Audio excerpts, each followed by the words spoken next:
Morning বন্ধুরা, welcome back to the channel. আশা করছি তোমরা সকলেই খুব ভালো আছো আর আমিও খুব ভালো আছি। আজকে হচ্ছে রবিবার আর এখন বাজে 9:20। তো 9:20 থেকে আজকের ভিডিওটা আমি স্টার্ট করছি। সকালবেলায় চা খেয়ে নিয়েছি, হাজব্যান্ড তো বেরিয়ে গেছে চা খেয়ে ডিউটিতে, ওর কাজে বেরিয়ে গেছে। আর এই জানলাটা দেখো, এত আলো আসে যে মুখটা পুরো অন্ধকার হয়ে যায় চারিদিক দিয়ে। আজকে রোদ, কালকে সেরকম রোদ ওঠেনি, আজকে একটু একটু উঠছে রোদ। এখন ঠিক বুঝতে পারছি না যে কতটা উঠবে, আর একটু বেলা হলে পরে। তো চলো, বাসি কাজকর্ম এখনও সবই বাকি আছে। এই যে বিছানা তোলা বাকি আছে, বিছানাটা তুলবো এই ঘরে।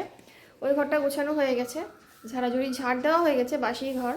কিন্তু জামা কাপড় ছিল কালকের, তো সেগুলো গুছিয়ে গুছিয়ে আমি বিছানায় এক জায়গায় রেখেছি, কিন্তু মেয়ে এসে সে আবারও লন্ড ভন্ড করে দিয়েছে সব কিছু। তো আমাকে সব কিছু ঠিক করতে হবে আবার। আর এই টেবিলটাও দেখো, সব চারিদিকে জলের বোতল টোতল রেখে দিয়েছে। তো চলো আপাতত বিছানাটা উঠিয়ে নিই, তারপরে যাবো রান্না বান্না সারতে। বর নাই, ও আসুক, দেখি বাজার থেকে কী নিয়ে আনছে। তো চলো তোমরা ভিডিওটা দেখতে থাকো।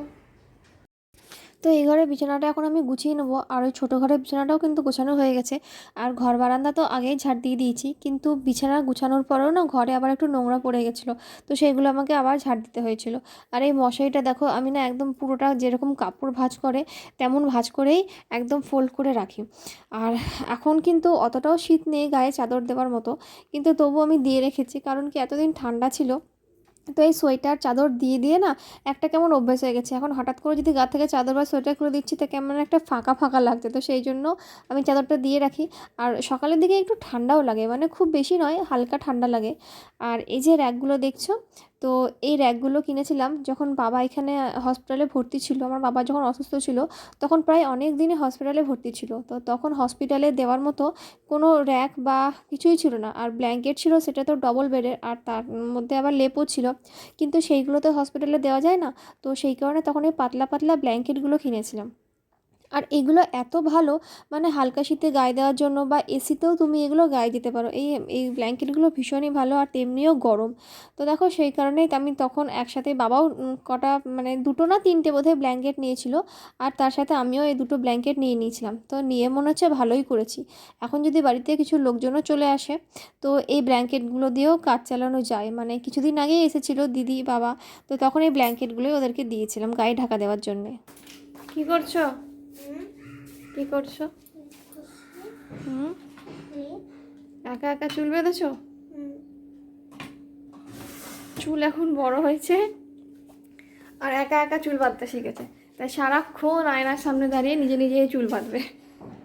কই দেখি পিছন দিকে ঝুটি, ও চুল বাঁধা হয়ে গেছে, বোঝাই তো যাচ্ছে না যে চুল বেঁধেছো। বাবার এই ক্লিপও লাগা, ওই সাইডটায় ক্লিপ লাগাও, ওই সাইডটায় লাগিয়ে দেবো। দিয়ে পড়াগুলো করতে হবে কিন্তু, ঠিক আছে?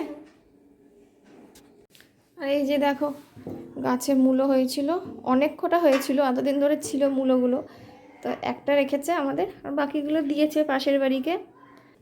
আমাদের তো একটা মূলো ভাজা টাজা কিংবা তরকারি খেলেই হবে। এখন দেখি এটা কি করি, খাবো তো আমরা দুটো মানুষ। কি একদিকে গোলাপি একদিকে সাদা।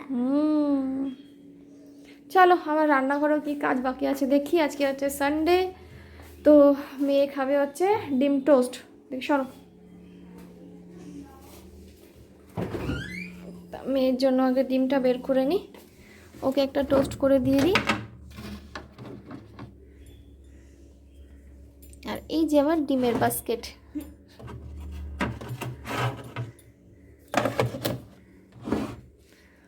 অরেঞ্জ বের করা আছে তো একটা,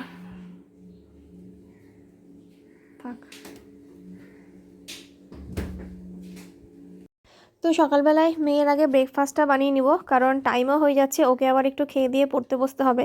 তো সেই কারণে ওর ব্রেকফাস্টটাই আগে করে দিচ্ছি। তো পাউরুটি ছিল ঘরে, ওকে জিজ্ঞেস করলাম টোস্ট খাবে কিনা, তো টোস্ট খেতে তো রাজি হয়ে গেল। তো সেই কারণে ভাবলাম পাউরুটিগুলোও নষ্ট হবে না, তো ওকে কটা টোস্ট করে দিয়ে দিই। তো ওর মতোই ছিল, যদিও ছোটো ছোটো পাউরুটি ছিল 3 পিস, তো ওরই হবে শুধু। কিন্তু 3 পিস খাবে কিনা তারও কোনো ঠিক নেই, তো দেখা যাক ও কটা খায়, না হলে আমাকেই খেয়ে নিতে হবে। তো দেখো এখন আমি টোস্টটা বানিয়ে নিচ্ছি, এরপরে আমি স্নান টান করে তারপরে একবারে পুজো করে রান্না করব, কারণ বাসনও আছে প্রচুর। তো ওকে খেতে দিয়ে তারপরে আমি সমস্ত বাসন টাসন ধুয়ে আমি রান্নার কাজে তারপরে আসব। আর আমার যে তেলের কোটো বা অন্য কোনো মশলাপাতির কোটো দেখো, তো এগুলো আমি ইচ্ছে করে এই কৌটোগুলো ইউজ করি, এখন অন্য কোনো কৌটো ইউজ করি না, কারণ আমার রান্নাঘরের এখনও প্রচুর কাজ বাকি আছে কিচেনের। তো সেই সমস্ত যখন করা হয়ে যাবে, যখন কিচেনটাকে পুরোপুরি সাজিয়ে গুছিয়ে নেব, তখন আমি ঠিক করেছি একটা একটা করে নতুন কৌটো, মানে মশলা রাখার বলো, তেল রাখার বলো, তখন নেব। কারণ এখন থেকে যদি আমি নতুন নিয়ে ইউজ করি, তো সেই ক্ষেত্রে তখন সেগুলো তো পুরনো হয়ে যাবে। নতুন যখন কিচেনটা করব, তখন নতুনভাবে নিয়ে সমস্ত কিছু জিনিস সাজিয়ে করব। চলো, টোস্ট আমার রেডি, এবার মেয়েকে দিয়ে দিগা। কই মাম্মা? বারান্দায় বসে খাবে? দোলনায় দুলতে দুলতে খাবে বসে বসে? বাবারে, এদিকে কিছুই দেখা যাচ্ছে না অন্ধকারে। এই যেখানটায় রাখলাম, তিনটেই তোমার। আর এই জামাটা তো শুকিয়ে গেছে, এটাকে পেরে নি। এটা পরে গেছিলো বিয়ে বাড়িতে, এটা শুকিয়ে গেছে, এবার এটাকে বক্স করে রেখে দিতে হবে। কেচে দিয়েছি, একটুখানি ঝোল পড়ে গেছিলো জামাতে। আর এই জামাটা আছে কিনেছিলাম আমার ছোট্টবেলাতে, তখন হাঁটু নিচ অবধি হতো, আর এখন একদম হাঁটুর উপরে উঠে গেছে।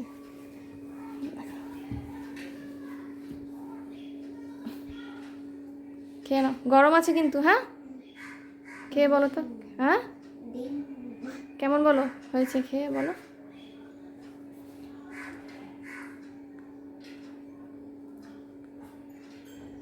এই গরম, ঠিক আছে, খাও, আস্তে আস্তে খাও। তো স্নানটা সেরে চলে আসলাম আমি, জাস্ট এইমাত্র স্নান সেরে আসলাম।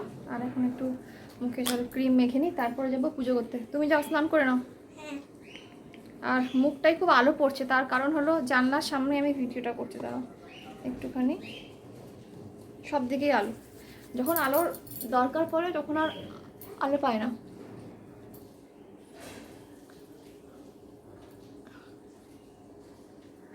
তো এটা লাগাচ্ছি আমি একটা সিরাম, এটা কিন্তু একটা ডাক্তারি সিরাম স্কিনের জন্য, ঠিক আছে? আমার মুখে, জানি না বুঝতে পারছো কি না, তো এক সেকেন্ড এদিক থেকে দেখাই। তাও মানে এত আলো আসছে এই ঘরটায়। তো এই যে কপালের এই সাইডগুলো দেখো একদম ট্যান পড়ে গেছিলো, তো সেই কারণে এটা দিয়ে এখন রোজই স্নান করে উঠে এটা মাখতে হয়। আর এই চোখের তলাগুলোতেও দিই। তো চলো, অনেকটাই কমে গেছে ট্যানগুলো, না একদম পুরো কালো হয়ে গেছিলো কপালটা পুরো, তো অনেকটাই কমে গেছে। দেখা যাক, ইউজ তো করছি, এখন কত কি কাজ দিচ্ছে, তবে কমেছে, অনেকটা কমেছে। তো স্নান আমার কমপ্লিট, আর দেখো ঘর মুছেছি। তো ঘর মুছারটা আজকে ভালো করে সার্ফে গরম জল দিয়ে কেচেছি, কারণ একটু কালো নোংরা নোংরা হয়ে গেছিলো এই লাঠিটা। আর স্নান করে যখন আমি ভিডিও করছিলাম, তো ভিডিও করতে করতে বড় চলে এসেছিলো, তো সেই কারণে আমি ভিডিওটা বন্ধ করে দরজা খুললাম। আর এই জামা কাপড়গুলো দেখো স্নান করে উঠে কাচা হয়নি, তো সেইগুলো এখন মেলে তারপরে পুজোরও কিছু ফুল আজকে তো গাছে, এখন নিচের গাছগুলো না, মানে জবা গাছগুলো নে ফুল সেরকম ফুটছে না, কুড়ি আসছে ভোরে, কিন্তু ফুল এখন অবধি ফুটছে না। থেকে থেকে কিছু কিছু ফুল ফোটে। তো বর দেখছি এবার ছাদ থেকে আজকে অনেক ফুল পেরে নিয়ে এসেছিলো, আর নিচ থেকে আমাকে ফুল তুলতেই হয়নি। তো এই দেখো আমার পুজো দেওয়া একদম কমপ্লিট। আর বর যখন এসেছিলো ততক্ষণ তো অনেক দেরিও হয়ে গেছিলো রান্নার, কিন্তু আমার জোগাড় কিছুই করা হয়নি। তো বর এসে বললো আমি আজকে চিকেনটা বানাচ্ছি, তো আমি ওকে জোগাড় করে দিলাম। আর ও এই দেখো চিকেন বানাতে শুরু করে দিয়েছে, অলরেডি কষা হয়েও গেছে। তো ও রান্নাটা সেরে নিক। আর এদিকে ভাতও হয়ে গেছে আমার, তো ভাতও বসিয়ে দিয়েছিলাম, ভাত হয়ে গেছে। আর ভাতের মধ্যেই তো আমি ডাল সেদ্ধ দিয়ে দিই, তো সেই কারণে ডালটা আমাকে আর আলাদা করে সেদ্ধ করতে হয় না। তো দেখো রান্না আজকে কী করেছি, রান্না করেছি আজকে ভাত, আর এখানে করেছি মুসুরির ডাল, আর মেয়ের জন্য চিকেন, মানে রবিবার মানেই মেয়ের চিকেন। তো আজকে চিকেনটা না দারুণ হয়েছিল, একদম কষা কষা হয়েছিল, খেতে খুবই টেস্ট হয়েছিল, মানে দারুণ আর কি। আর মাংস করা মানে আমাদের বাড়িতে ডাল লাগবে, মুসুরির ডালটা অতি অবশ্যই, অন্য কোনো ডাল নাই, অন্য কোনো ডাল পছন্দও করে না আমাদের, মুসুরির ডালটা একমাত্র পছন্দ করে। তো মাংস যেদিন যেদিন করবো আমাকে ডাল করতেই হবে।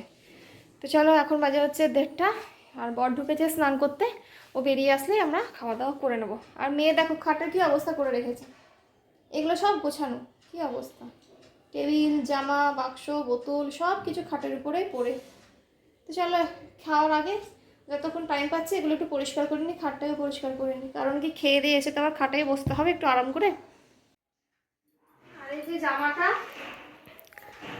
একদম কেচে এরকমভাবে বক্সে ভরে রেখে দিই, বক্সেই ভরে রাখি, তাহলে জামাটাতে একটু মানে জামাটা খারাপ হয় না। হ্যাঙ্গার আছে, কিন্তু হ্যাঙ্গারে জামাটা ঝোলানোর জায়গা নেই। কিছুদিন আগে শাড়িগুলোকে আমি এখানে ছিল এই এদিকটা নিয়ে আয়। শাড়িগুলো এখানে সব হ্যাঙ্গারে ঝুলিয়ে রেখেছিলাম, তো এখান থেকে দেখলাম যে হ্যাঙ্গারের থেকে না এরকমভাবে শাড়িটা রাখলে বেশি স্পেস পাওয়া যায় আর বেশি শাড়িও ধরে, আর মেয়ের জামাটা থাকে এখানটায়। তো চলো ভিডিওটা আজকে এখানেই শেষ করছি। যদি আমার ভিডিও ভালো লেগে থাকে তবে লাইক কমেন্ট শেয়ার করো, আর চ্যানেলে নতুন বন্ধু আছে তারা আমার চ্যানেলটাকে সাবস্ক্রাইব করে আমার পাশে থাকুন। দেখা হচ্ছে খুব শীঘ্রই।